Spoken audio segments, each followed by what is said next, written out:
আপনারা কি স্পষ্ট করে বলবেন যে ছেলে মেয়েরা কি ঢাকা ইউনিভার্সিটিতে বা অন্য ইউনিভার্সিটিগুলিতে একসাথে পড়াশোনা করতে পারবে নাকি আলাদা আলাদা পড়াশোনা করবে? আমার কোনোটাতে কোনো অসুবিধা নাই, মানে মানুষ যদি ভোট দেয় কোনোটাতে কোনো, কিন্তু আপনারা পরিষ্কার করতেছেন কিনা অবস্থানটা? না না, অবশ্যই আমাদের অবস্থান খুবই পরিষ্কার খালেদ মহিউদ্দিন ভাই, আমাদের অবস্থান খুবই পরিষ্কার যে আমরা, দেখেন আপনার একটা উইশ লিস্ট থাকে জীবনে যে আপনি 20টা জিনিস করতে চান, কিন্তু 20টা জিনিস তো আপনি একবারে করতে পারবেন না, তাই না?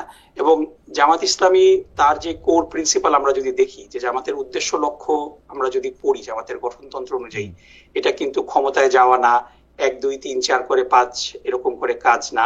জামাতের আমরা যারা জামাত ইসলামী করি এটার আমাদের একটাই লক্ষ্য এবং উদ্দেশ্য, সেটা হলো যে আমরা বাংলাদেশে সামাজিক অর্থনৈতিক একটা পরিবর্তন আনার চেষ্টা করতে চাই এবং এই চেষ্টা করার মাধ্যমে আমরা আল্লাহর সন্তুষ্টি অর্জন করতে চাই। এটা হলো আমাদের লক্ষ্য এবং উদ্দেশ্য। সুতরাং আমাদের পার্মানেন্ট কিছু লক্ষ্য উদ্দেশ্য আছে, কিন্তু আমরা সবকিছু একসাথে অর্জন করতে পারবো না।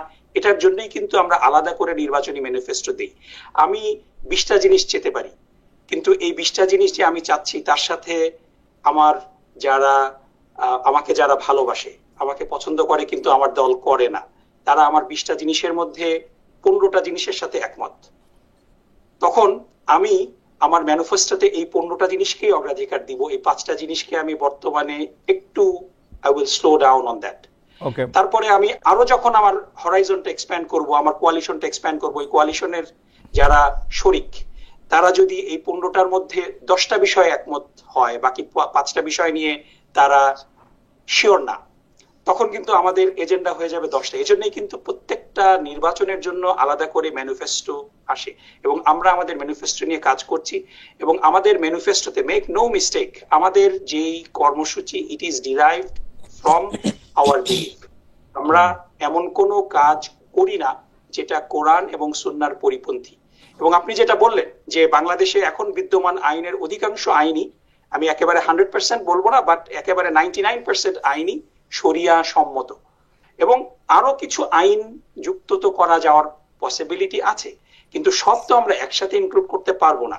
বিকজ আমার মনে হয় ডক্টর রহমান, আপনার বক্তব্য পরিষ্কার, তবে আমি এটা আসলে একাডেমিক ইন্টারেস্টে আপনি বুঝতে চাই যে বাংলাদেশে আপনি অধিকাংশ আইন আপনি কোরআন সুন্নাহ সাথে সামঞ্জস্যপূর্ণ আপনি বলছেন, কোরআন সুন্নাহর বিরোধী আইন, মানে আমি ব্যাংকিং এবং ফিনান্স সেক্টরের মধ্যে ইন্টারেস্ট পার্টটুকু ছাড়া, কারণ ইন্টারেস্ট পার্টের ব্যাপারে আসলে ইসলামী স্কলাররা বিস্তারিত আলোচনা করেছেন। আপনি যেহেতু ফিনান্সের প্রফেসর, আপনি এটা অনেক জানেন। আমিও এটা আসলে দেখতে চাইছিলাম যে এটা আসলে ইসলাম ব্যাপারটাকে নিয়ে আসলে কি বলে।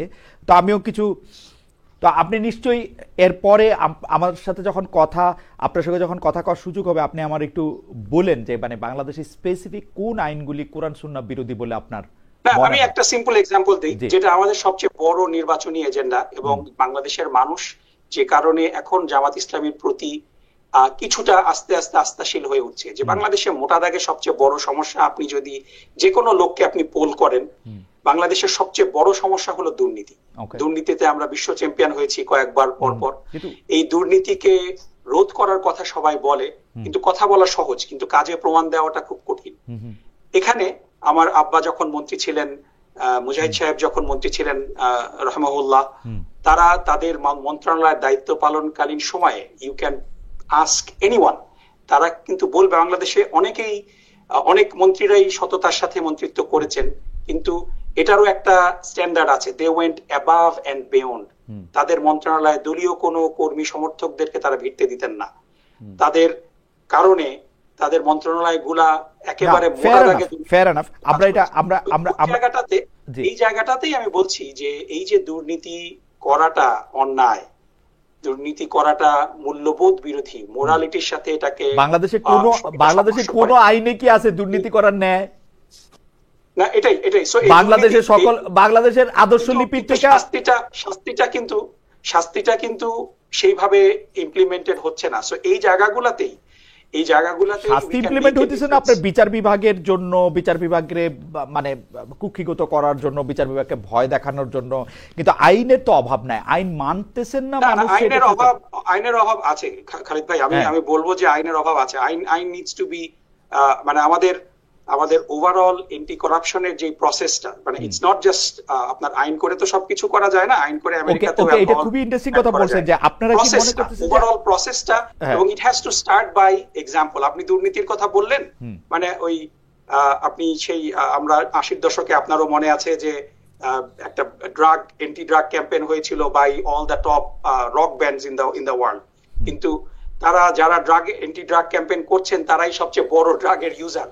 সো এটা করলে তো ড্রাগ কন্ট্রোল হবে না। সো আপনি দুর্নীতি বিরোধী ক্যাম্পেইন করছেন, কিন্তু যাদেরকে দিয়ে করছেন তারাই সবচেয়ে বড় দুর্নীতিবাজ, তাহলে তো এটা হবে না। সো এই কারণে you have to set example and you have to live by example, এবং এই জায়গাগুলোতেই জামাত ইসলামী ডেলিভার্ড, মানে অন্য কারো ট্র্যাক রেকর্ড কিন্তু এই ব্যাপারে নেই। So this is something that we can build on, এবং প্রসেসটা আমাদের রিভ্যাম্প করতে হবে, তা না হলে পরে বাংলাদেশকে আমরা দুর্নীতি মুক্ত। আমার মনে হয় যে আমি আপনার কথা বুঝতে পারছি যে বাংলাদেশে জামায়াত ইসলামী আসলে দুর্নীতি দমনের যে বিচার কাজ বা শাস্তির প্রক্রিয়া সেটাতে সে পরিবর্তন আনতে চায়, এবং সেটা শুধু শাস্তি না, প্রসেস প্রক্রিয়া। ওকে আমরা একটু